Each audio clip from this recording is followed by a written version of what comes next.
수급과 타픽 시간입니다. SK증권 영업부의 김우식 차장 연결합니다. 안녕하세요. 네, 안녕하십니까. 네, 오늘의 수급 포인트 어떤 게 되겠습니까? 오늘 수급 포인트는 제가 월말은 아니지만 윈도우 드레싱으로 가렸는데요. 연말이 이제 가까워졌고 그렇게 시간이 갈수록 기관이나 외국인 같은 경우가 기존에 샀던 종목에 좀 집중을 하지 않을까 해서 그런 현상이 나타나고 있기 때문에 윈도우 드레싱을 수급 포인트로 삼았는데요. 오늘도 극단적인 코스닥 거래소의 어떤 수급 쏠림 현상이 또 나오고 있는 것 같습니다. 굉장히 아쉬운데 이런 현상들은 시장 주도권을 결국 연기금이나 외국인이 가져가다 보니까 그런 게 나오는 게 아닌가 생각이 들고요. 오늘 기사도 하나 있었습니다. 기관의 윈도우 드레싱 주의보 그런 기사도 있었지만은 연말이 다가올수록 기관들의 이런 흐름은 더 강해질 수 있다. 그런 말씀을 좀 드리겠고, 최근 수급 구도를 놓고 보면은 이제 투신권 같은 경우는 좀 오늘은 매수가 들어오지만은 환매에 영향에 놓여 있고요. 지금 쳤을 때는 그리고 또 국가 지자체 쪽에 만기일도 다음 주에 다가왔는데 프로그램 차익 물량 같은 경우는 또 부정적으로 좀 작용하고 있는 그런 모습이고, 반면에 외국인 매수 역시 시장을 이끄는 모습을 보이고 있고요. 연기금 같은 경우는 최근에 시장 하락 방어는 물론이고 수급 공백까지 메워지고 있는 대단히 긍정적인 모습을 보여주고 있는데, 아마 연말로 갈수록 그들이 샀던 종목군에 대한 어떤 매수세를 강화할 가능성이 높지 않을까 지금 그렇게 보고 있습니다. 특히 이제 연기금 같은 경우는 이번 연말 가장 기대가 되는 수급 주체가 되겠는데 아직도 매수 여력이 많이 남아 있는 것으로 그렇게 추정이 되고 있습니다. 자, 연기금 매수가 얼마나 가능할지 매수 여력을 한번 추정을 좀 해보겠는데요. 그림을 가지고 좀 추정을 해보겠는데 어느 정도의 매수 여력이 있는가를 보는 겁니다. 자료는 지금 9월 자료밖에 없어요. 지금 나와 있는 게 아직 지금 12월까지 넘어갔지만은 11월 말 기준으로 보겠는데 9월 기준으로 본다 그러면은 전체 자산 같은 경우 385조에 국내 주식 비중이 한 70조 정도니까 18.1%입니다. 이렇게 본다 그러면은 19.3%의 목표 비중보다 부족하고 또 10월부터 사들어온 게 또 2조가 정도 되니까 그 부분을 빼면은 한 2조 정도의 여유가 있는 겁니다. 매수 여력이 있고 11월 말 기준으로 본다 그러면 더합니다. 자산 같은 경우는 거의 매달 한 3조 정도가 늘어나기 때문에 390조 정도를 잡고 주가는 빠졌죠. 사실 그동안 9월 말 기준 빠졌기 때문에 68.5조 정도로 본다 그러면은 17.5% 그런 같은 계산 방법으로 하면 한 5조가 나오거든요. 그렇게 보면은 지금 현재 약 연기금의 매수 여력 같은 경우는 작게는 2조에서 크게는 5조 정도까지 될 수도 있다. 계산은 그렇게 나옵니다. 자, 이 부분을 이제 적게 봐서 2조라도 이걸 다 사는가 꼭 다 살 필요는 없죠. 하지만 여력이 그만큼 있기 때문에 관심이 높아질 수밖에 없는데 연기금의 최근 흐름 같은 경우는 한 IT 쪽에 많이 집중하는 모습을 보였다가 많이 뺐었던 자동차 쪽을 다시 메워 넣고요.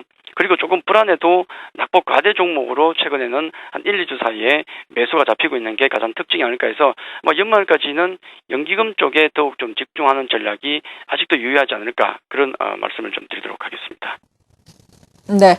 그리고 오늘장 외국인과 기관의 매매 동향 각각 알아볼 텐데 외국인 일단 6거래일 연속 순매수에 나서고 있습니다.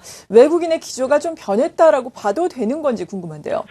약간은 좀 변화의 기조도 있다 그렇게 말씀드릴 수 있겠고요. 2009년부터 시작된 어떤 매수 기조로 놓고 본다 그러면 어떤 큰 기조를 말씀드리긴 어렵겠지만 최근에 그래도 10월 정도부터 해서 많이 흔들렸었는데 거기서부터 많이 회복되는 모습. 자, 이런 것들은 두 가지겠죠. 유럽 같은 경우도 리스크가 굉장히 많이 완화됐고요. 각국의 국제 수익률 같은 경우가 추세적으로 하락을 하고 있지 않습니까? 자, 그런 부분이 반영이 되고 있고 그래서 미국의 재정 절벽 같은 경우도 일단은 해결되지 않을까 쪽으로 보기 때문에 그에 따른 매수세가 좀 완화되고 있는 모습이 보이고 있는 것은 가장 주목할 부분이다. 시장을 이끄는 것은 외국인이기 때문에 그렇습니다.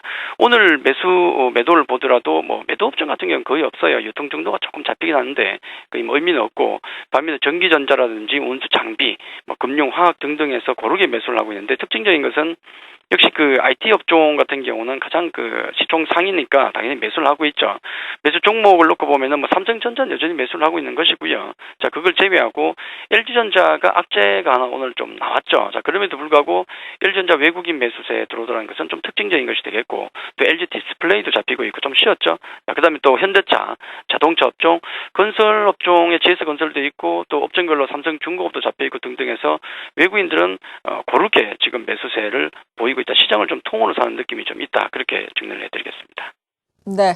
그리고 기관은 어제 순매수에 나섰다가 오늘은 또 순매도로 전환을 한 상태인데요. 기관의 업종별 동향은 어떻습니까? 예, 오늘 그 국가지자체 쪽에 프로그램 차익 매물 쪽이 많죠. 자, 그런 부분들이기 때문에 어떤 특징적으로 보긴 좀 그렇고요.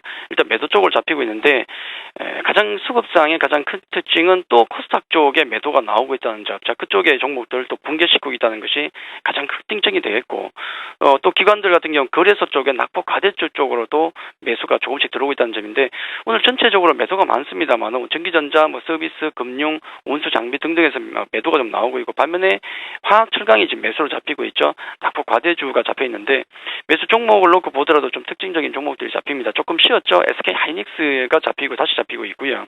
현대제철 같은 종목, 금호석유, 삼성물산, 한국타이어 정도를 제외한다 그러면 나머지 종목들 같은 경우는 역시 낙폭 과대주에 대한 매기가 조금씩 스며들고 있다. 그렇게 정리를 해드리겠습니다.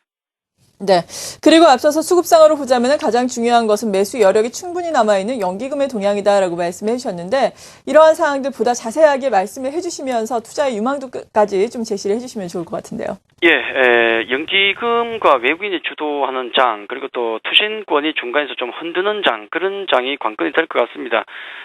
거의 전략 자체를, 그렇게 봤었죠. 대형주 같은 경우 역시 연기금이 관심을 가지는 수급 좋은 종목에 관심을 가질 수밖에 없고요. 반면에 투신권 같은 경우는 좀 종목은 경계를 하자 말씀을 드렸는데 투신권들 같은 경우는 종목들을 올리는 것보다도 많이 빼는 역할을 많이 하고 있죠. 그래서 투신권의 종목 같은 경우 여전히 경계를 좀 해야 되겠고요. 조정을 일부 받았었던 IT 종목군들 같은 경우도 조정을 또 추가적으로 받을 때 계속 관심을 가진 게 좋지 않을까 생각을 하고 있고 최근에 그 연기금의 그 흐름을 놓고 본다 그러면은 좀 관심을 가져야 될 종목이 한국 타이어가 아닌가 하는 생각이 드는데요. IT 쪽에 많이 관심을 가지다가 자동차 비워놨던 것들 좀 메우고 그 이후에 낙폭이 컸던 종목군들 채워놓고 있는 과정을 보이고 있다 말씀드렸는데 한국 타이어 같은 경우는 그런 과정 속에서 자동차 업종과 맥을 같이 하고 있는 종목군이죠. 최근에 아마 가장 한 1, 2주를 보더라도 연기금이 가장 집중을 한 종목이 아닌가 하는 생각이 드는데 역시 그 펀더멘탈은 괜찮죠. 원자재 가격이 하락하고 있기 때문에 충분히 실적 같은 경우는 계속 좋아질 것으로 보고 있고 특히 중요한 게 이제 많이 망가졌던 그 자동차 업종에 대한 컨센이 투자 심리가 많이 회복됐다는 점 이게 가장 크지 않겠습니까? 거기다가 연기금이 좀 집중적으로 매수를 하고 있다는 점은 상당히 메리트가 있는 종목이 아닌가 하는 생각이 드는데 기관 매수 흐름을 좀 보고 마치도록 하겠는데요. 한국타이어 같은 경우와 분할 상장한 이후에 좀 고생을 좀 했죠. 자동차 업종이 급락이 나올 때 역시 같이 고생을 하는 모습을 보였었고 그 이후에 보시면은 최근에 기관 투신권과 특히나 연기금 쪽의 매수세가 강화되는 흐름을 보입니다. 자, 어저께도 한번 급등이 나왔었는데 이런 종목은 IT 종목은 물론이고 그다음에 자동차 타이어 종목 같은 경우는 오늘같이 조정이 나올 때마다 연말을 대비해서 꾸준하게 관심을 가지는 게 좋지 않을까 그렇게 말씀을 드리도록 하겠습니다. 네, 지금까지 SK증권 영업부의 김우식 차장과 함께 수급을 바탕으로 한 포인트 잡아봤습니다. 감사합니다.